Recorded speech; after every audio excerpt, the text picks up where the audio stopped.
Okay, so we were supposed to effectively merge our socket server together with our file server. All right, how'd that go? Any weird issues? Well, Amazon Cloud 9 kept, I guess, had some cache or something because it kept sending me information that was like, there's no way my code can Oh, output. like old stuff? Yeah, like it wasn't in my code at all, and it was still outputting. I keep getting weird stuff from Cloud9. My billing dashboard. I want to look at this.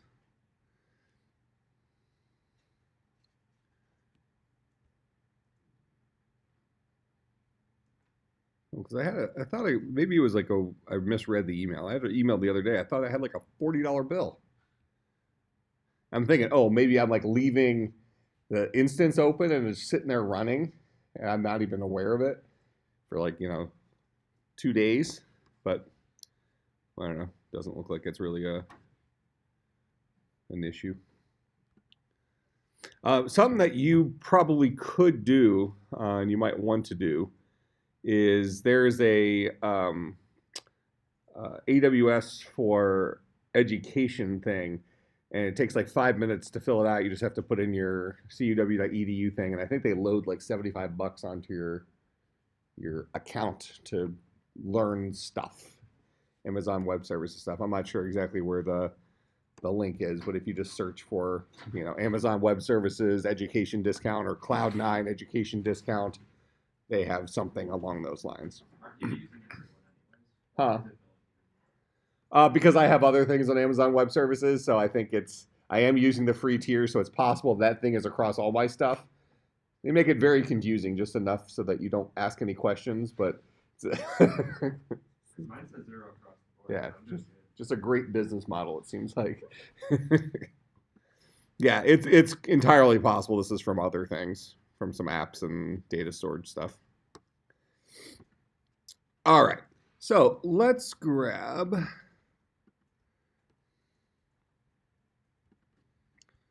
See, we have our server, and we're going to have an incoming connection.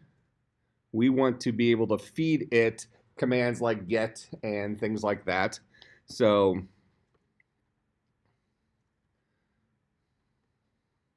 and last time we went ahead and we created a child, and we have this inside of an infinite loop. So we create the child. If we are the child, this is where we're going to do our logic for that incoming connection. So the value we're going to read, this string we're going to read, and is up to 1024. And then right now we're spitting it back out. But what we want to do is we want to, I wonder if we can do because what we're going to need to do now is we're going to need to split those pieces up, because we're not using scanf to read in from this, but we can actually use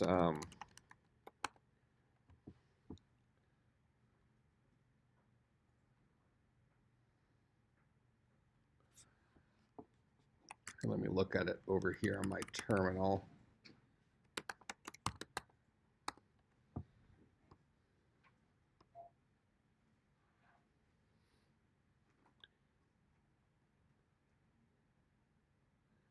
We actually could probably use fscanf to read in from that stream.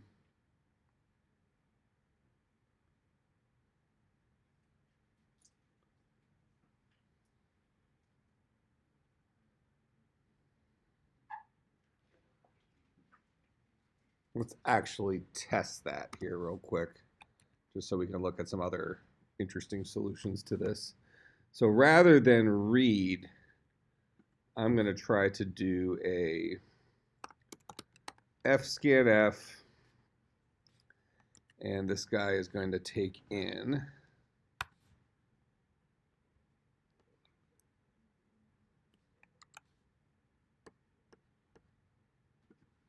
I'm going to need two different parameters, right? I'm going to need my parameter for the get So that's the command, and I'm going to need a parameter for the file name.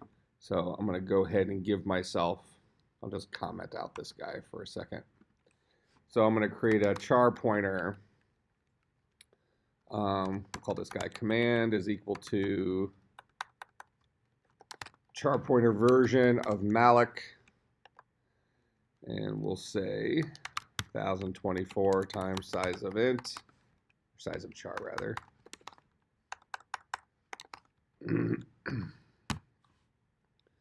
And then we'll do the exact same thing for our file name.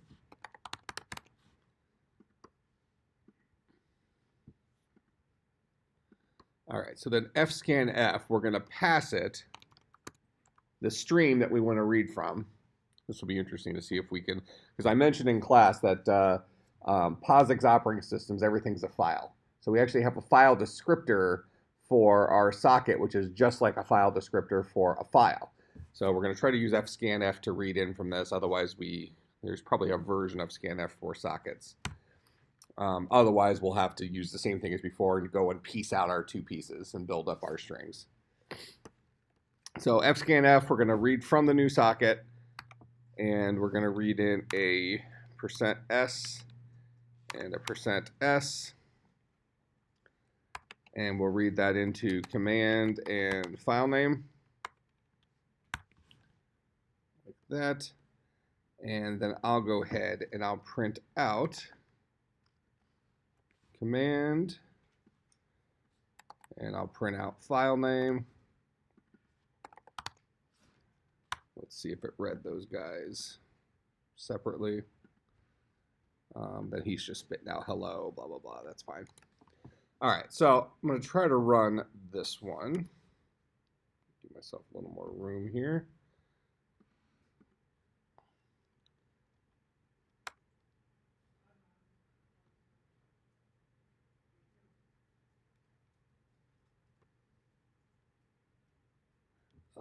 Because I'm giving it a char.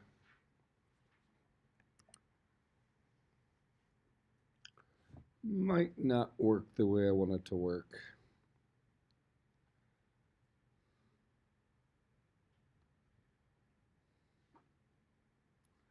I was hoping to be able to pass it the stream. Can I just tell it it's a file? Let's try it.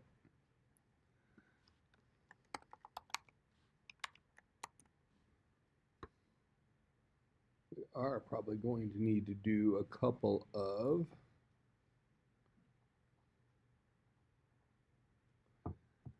so this is what we did before to get our command and our file name. So we're doing kind of the same thing.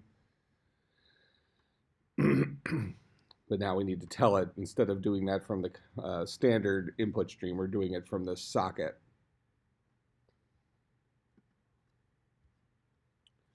So let's see if I can just tell that guy he's a file, and it will treat the integer as the file descriptor for him. If you look at the difference here, up here, the server FD, it looks pretty similar to what we had. Where are we opening it? So this like file pointer FP, we might be able to. So this is fopen. This is going to give me, that holds the address of that.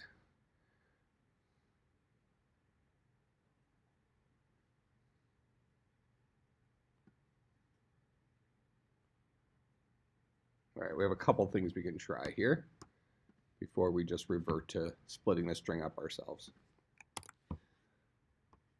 All right, I actually don't think this is going to work, but let's compile it. Yeah, so this guy is an int. I think I'm going to go ahead and try to create a file pointer.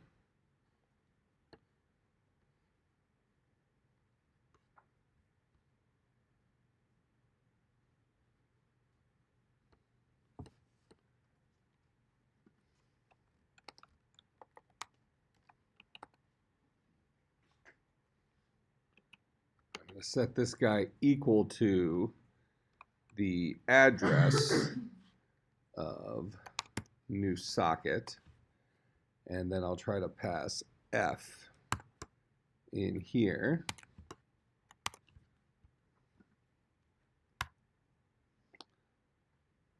Nope. All right, we'll just read it in and convert our two things.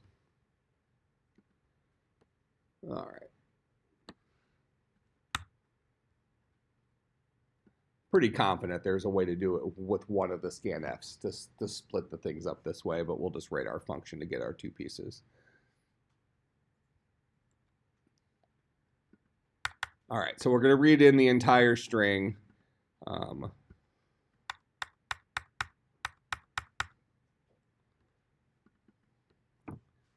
And I'm going to actually just print out val read real quick just to make sure this thing's still working.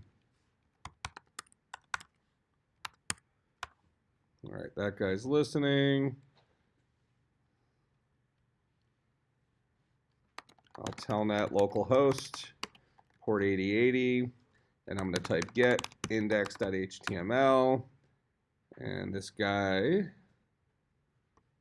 is listening.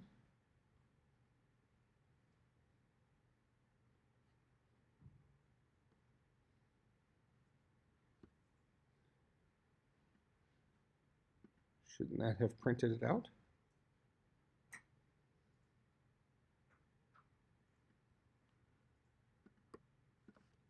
It might be because val read, I think, is an integer. Oh. And you're trying to print it out of the string. Got it.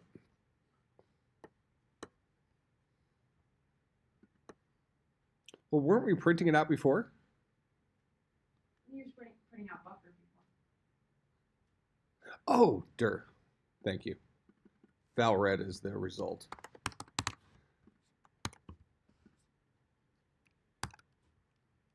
Kill that. Kill that. Run it again.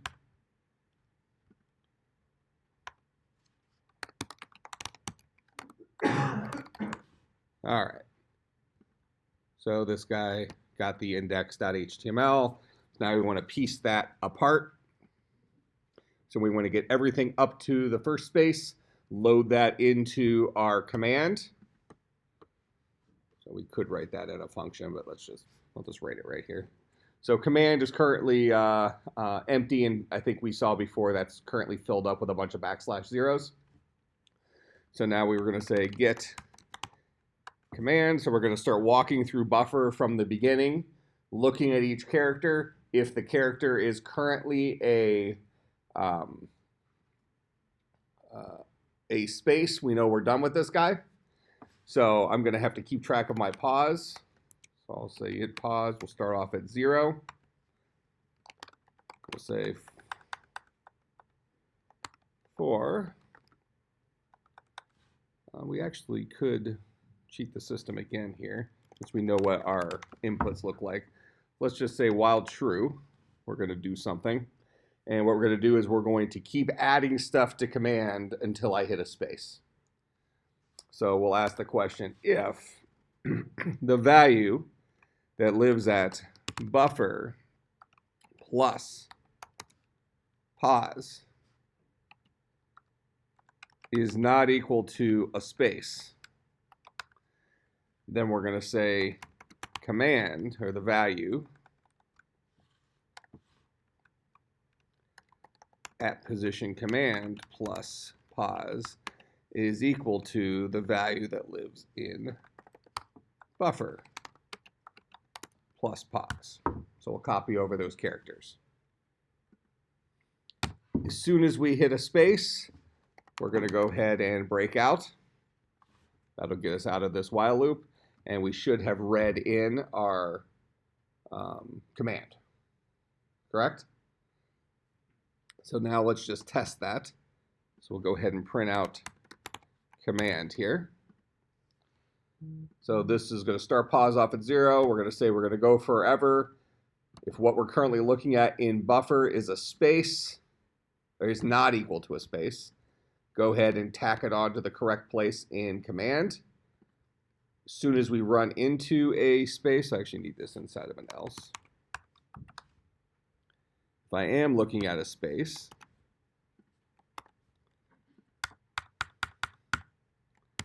then I'm done reading the stuff in, go ahead and break out. I still might have more spaces, so I'm gonna have to burn through some spaces here. But we'll print out command and hopefully we get a get from this current example.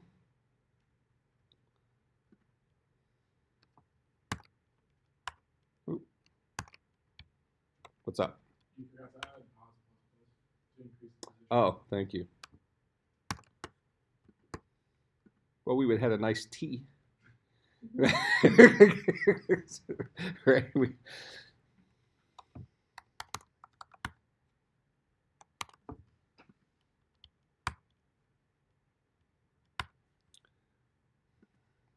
Okay.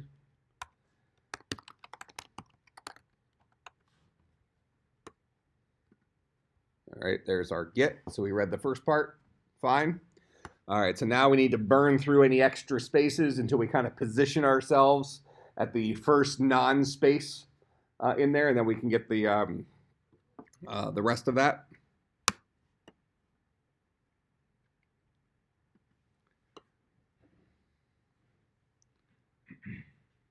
Actually, that could be kind of a fun way of doing this, actually. So after this, I'm going to say find next non-space.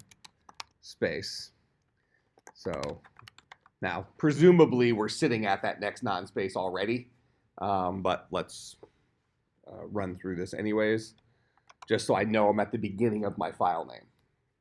So we'll say while infinite loop, and we already have pause, so we'll just keep pause going. So if the value that lives at buffer plus pause is equal to a space,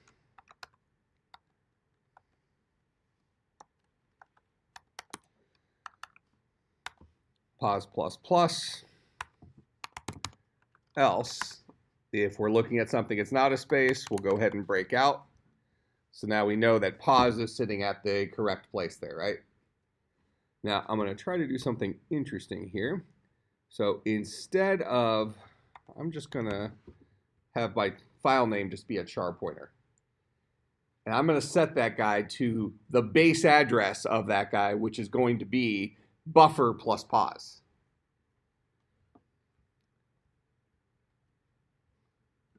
So I'll say file name is equal to buffer plus pause. This is the base address of buffer. This is the offset from that where the file name starts. So we're basically setting the base address of file name to be somewhere in the middle of where buffer is. And that guy from this point forward should be treated as a string. Let's test this, and then I'll explain that. All right. Let's kill this.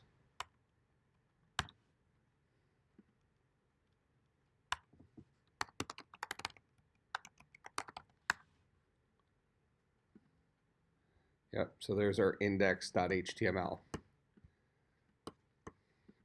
All right, so my guess is a few of you followed what I just did there, but let me explain this again. So command, I'm actually piecing this guy out, right? I'm giving myself a brand new thing. I actually could have cheated this a little bit and used the, I'll ask you that here in a second. But so command, I gave myself some brand new memory to read in whatever the command is. We're presuming it's going to be a get here. But then all I gave myself for file name is just a char pointer. I didn't create new memory. Because remember how strings work is you give them a base address and then they keep going until they hit the \0, right? So right here, I'm building up my command. That's copying it over to a brand new thing. Then I'm skipping any extra white space that's in there to bump ahead so I know I'm sitting at the very beginning of my file name. Now I'm actually setting my file name, which is a char pointer, and that guy is going to hold a memory address. That's what pointers do. I'm giving it the address that is buffer plus pause. So that is, a good way into my buffer string, which was get space index.html in this example. So pause is going to be bucket wherever the I is for the index.html. So I'm saying, go to this memory address right here, store this memory address wherever that I lives inside a file name. So then right here, file name, when I print it printed out index.html. When we first created buffer's filled up with a bunch of \0s, and then we just filled in the front of it. So at the end of my file name, I already have a \0. So I put the memory address, the base address for file name here, and said the string is from this guy to this guy. That makes sense? Now, how could I have even cheated this again and been able to, and this is probably actually how scanf works, have command be something like that. Command to the start of the buffer and then go to wherever the first space is and replace it with a \0. Place with a \0, but don't lose your place of, you keep pause going. Right. So now we're just going to have two char pointers where we're basically going to point to different places in buffer. One of them is going to, for this example, let's just assume that our command starts at the very beginning of it, because potentially it can push some spaces, right? So we could trim off the spaces if we wanted to, but that's just going to be another while loop to burn spaces until we get there. But we'll assume that our command starts at the very beginning of buffer and goes until we hit a space.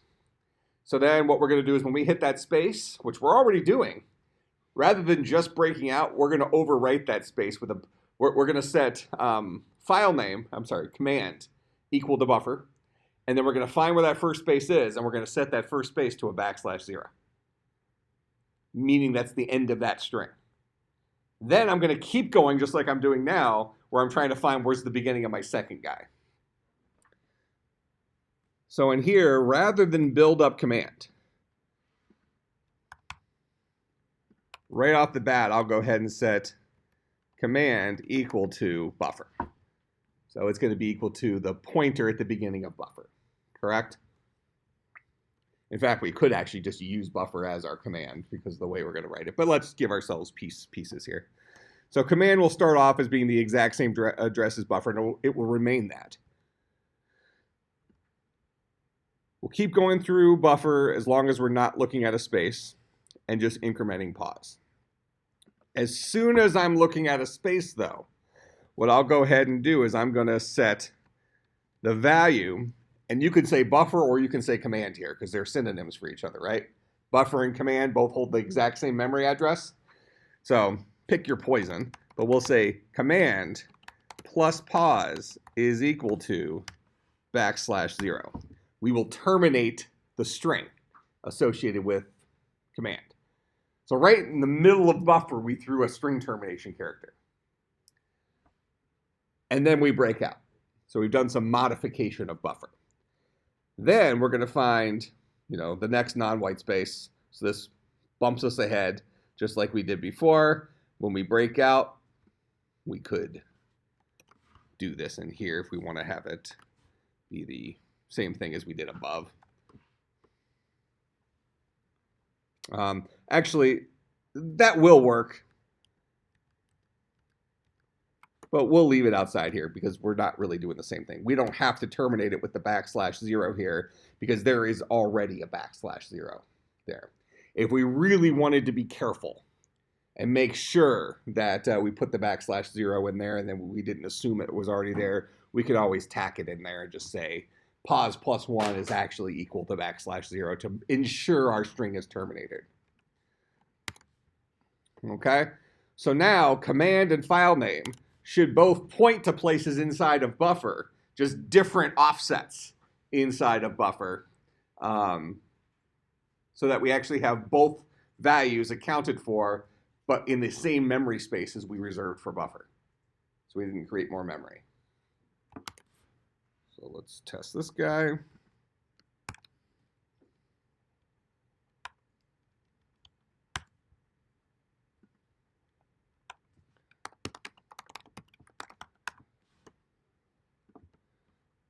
There's our get. We did not. Because we're setting it to back with string termination character, so. Oh, we need to bump ahead one. Yeah. So file name is equal to buffer plus pause plus 1.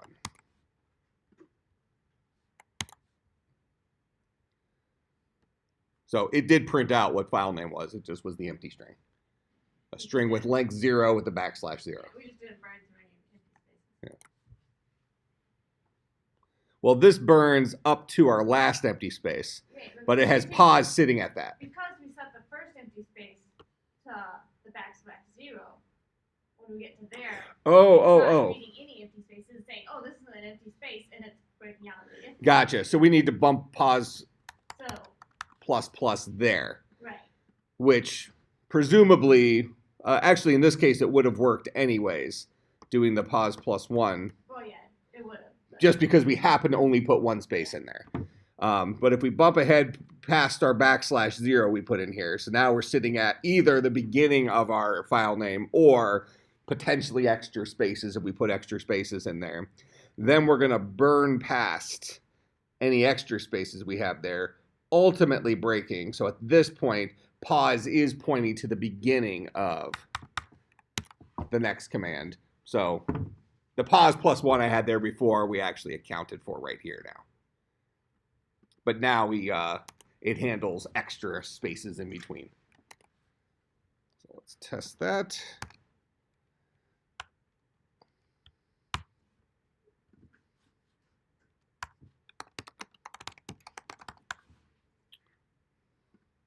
So there's our get, there's our index.html.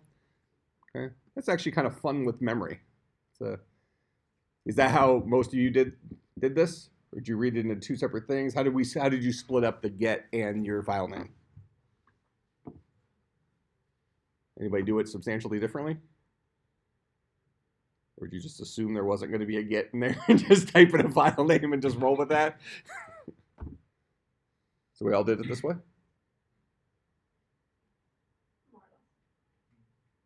Okay.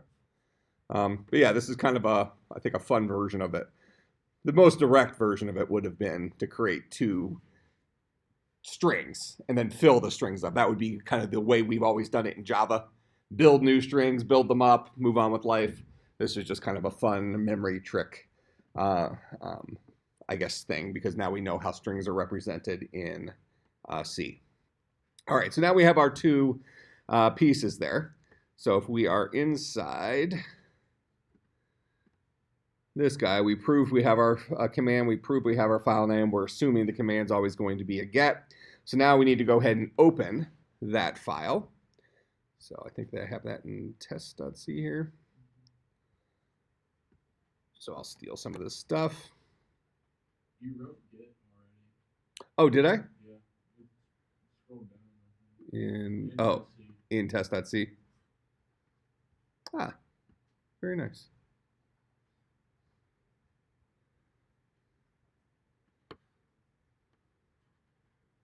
I'm even getting I'm getting my error one. Oh, this is perfect.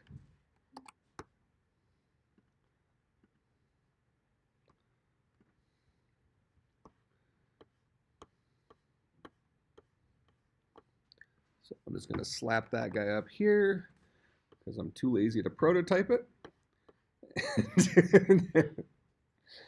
And we will just do get and pass it our file name. But right now, get is printing it out to the screen, right? That's what get does.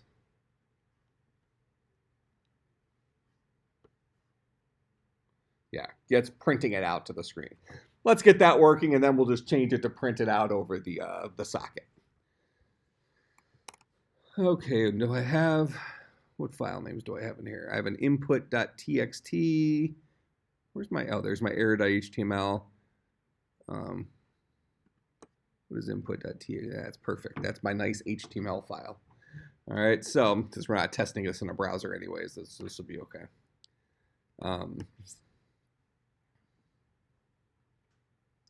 Well, actually, we can do this. I'll create a new file, save this guy. This is going to be index.html. And what I'll do is I'll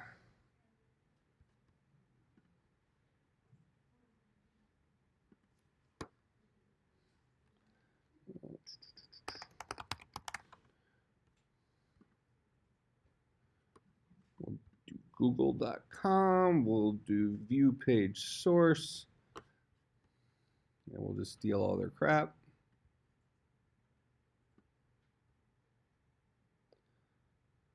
That's a lot of crap for oh my gosh.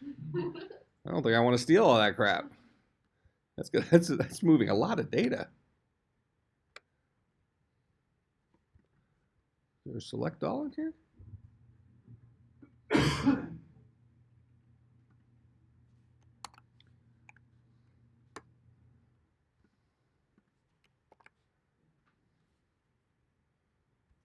Perfect.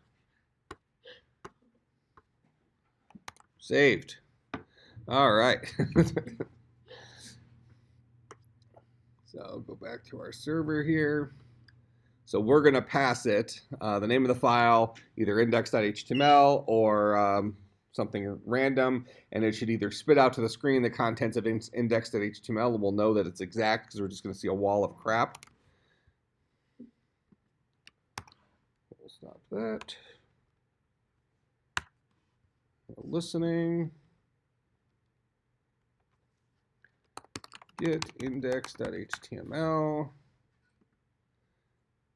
And there is, actually that looks like the error message, right?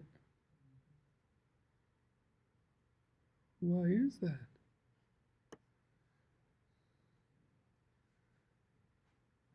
wonder, do I have an extra space? 1, 2, 3, 4, 5, 6, 7, 8, 9. Let's print out the length of file name.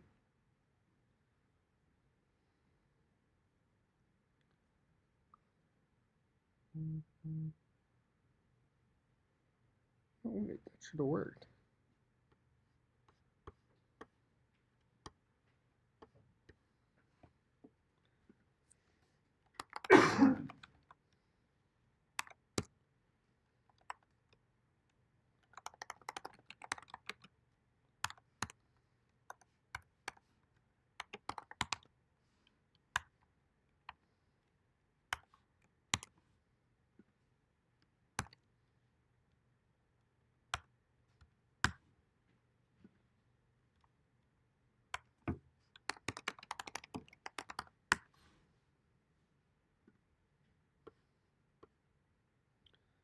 Looking for index.html, and here's my index.html.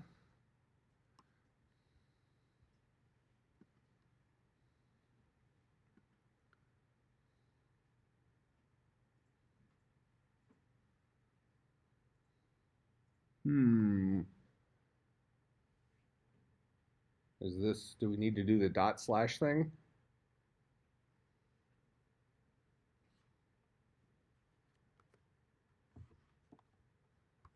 Because this worked previously, right? And let's, let me kill this. Here's test.c. What is main doing here right now?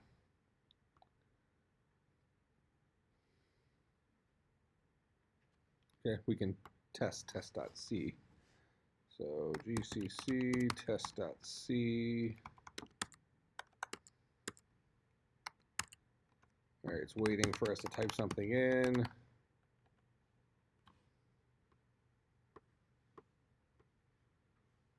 Yeah, so that gets the correct. Maybe reading a carriage return in. I know mine was. So you think I'm getting a \n? /R. at the end of my file name. Yeah.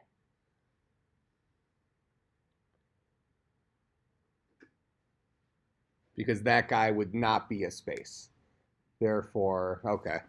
So to doctor that, I would come back into here. And just for the sake of argument here, here's where I'm doing my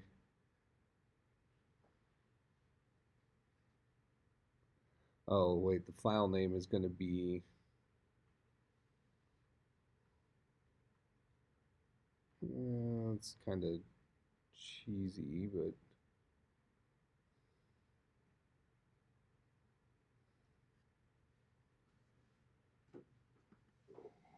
you basically got to run through it again and replace everything after that with a \0. Just the first character after. Right, but I need to know where the first character is after file name. So while true, it's kind of dumb, but okay, whatever. I guess we could say replace all. We could just get rid of carriage returns. Because there is a string replace. Whatever. So we'll start off at, we're going to be at the beginning of file name. So we're already at pause.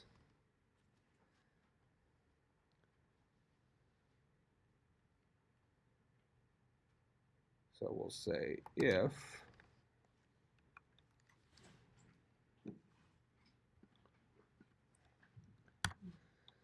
the value that lives at buffer plus pause, that should be the very beginning of it. If that guy is equal to carriage return, we'll set it equal to buffer plus pause is equal to \0. And then we'll break. Otherwise, just pause plus plus to run us down the line. So this will start at the beginning of our file name, zip down it. As soon as it hits a \R, it'll go ahead and replace that with a \0 to string terminate it, then break us out because we're reading in one extra carriage return from the through our socket.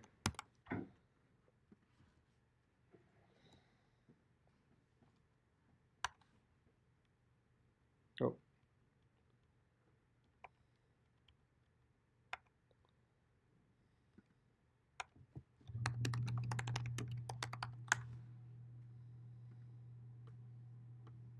Okay, so that gave us the right command there. I'll go ahead and connect again, and we'll just bang on the keyboard a bunch. This should have given us our error message this time. All right, so that's now writing out to the screen. So the last step is we need to write all that out to our socket. So we need to modify our get. So we look down here when we're sending things to the socket. I want to pass this guy my new socket as well.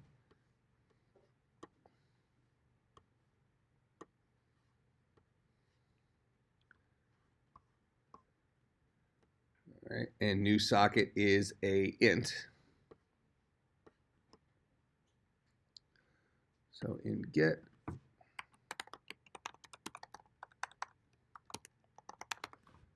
he's going to take in a new socket, and then all these places where we're doing printfs, we're instead going to do sends.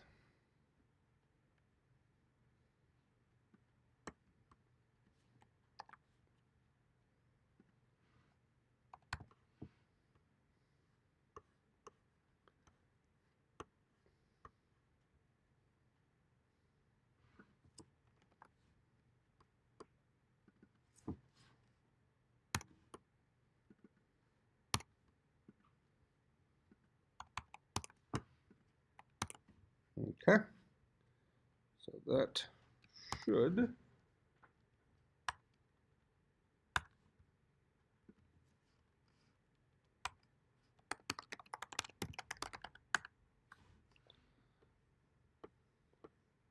so there's our good output. Do it again, tap on the key. There's our, oh, because I didn't give it 2 commands. Get, blah, blah, blah. What?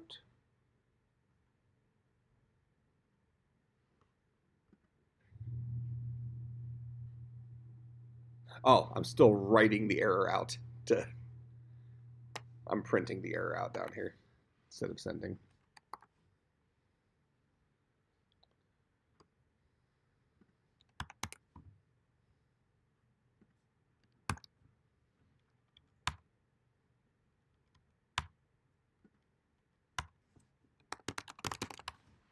So there's our error message.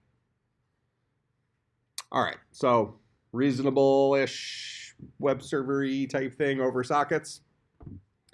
All right, so the next thing we're going to start talking about, and we'll just start the discussion on Friday and also talk about kind of the next thing we're going to build,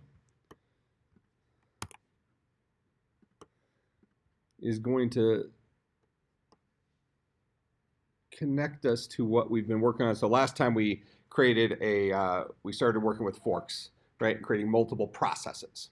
Now at this point, each of those processes are, so our child process goes and handles the person who's connecting from their web browser, deals with them directly. When that person hangs up, they're done. Well, what if, so we have something called IPC. Have we seen that before, that acronym? Know what it stands for?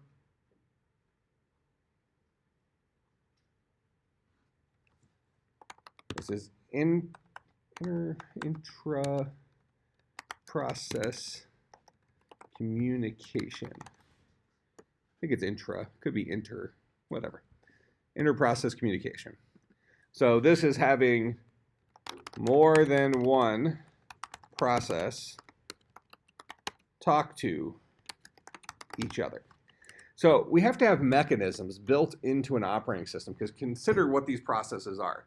These guys, we talked about this last time. These are full process control blocks, PCBs, that are being managed by the operating system, being managed by the process scheduler, getting time on the CPU. These are independent programs effectively running on the operating system. Now, what if these guys need to talk to each other? If they need to send information to each other? Well, it's almost like they have to, giving us walkie-talkies. We all communicate with each other by sending text messages or something on Slack. So we've agreed upon some protocols that we're using in between for getting messages from point A to point B. And we have some very specific ways we can handle this, right? If you put something into the class on Slack, that means everybody in here gets it. If you send a private message to somebody, that's direct to a specific child process ID. That makes sense? So we're going to look at some of the various ways that processes can talk to each other across pretty much any operating system. We're going to be looking at Unix system calls for this, but we have several different ways for these guys to talk. One's called share memory, and another one's called signals. So we're going to be looking at ways of getting these things. We could also kind of do our own version of this, which would be pretty ghetto, but we're probably going to start off with something like this, where we're going to do files. So it's almost like you're just leaving little notes, right? It's like I'm done. So you write to a file and you're done. It's just right in there. But now you have to deal with protecting that file. Who can read it? How many people can read this file at once? Because if I'm in the middle of writing it and you read the file, you didn't get my message, and then I finally saved my message, you missed it because you read it before I wrote it. So now we need to maybe put like a bodyguard on the file and only let them open it if the file's not currently being used by somebody else. Okay, and that's something called a semaphore that we're going to look at for protecting that. All right, make some sense? All right, so I don't think no reading for the book on Friday, because this is all new Unix stuff. But on Friday, we'll talk about this, and then we'll kind of talk about what our next project-y thing is going to be. Then, of course, I'll give you a giant assignment over spring break. So it's only reasonable, it seems like. All right, I will see everybody on Friday.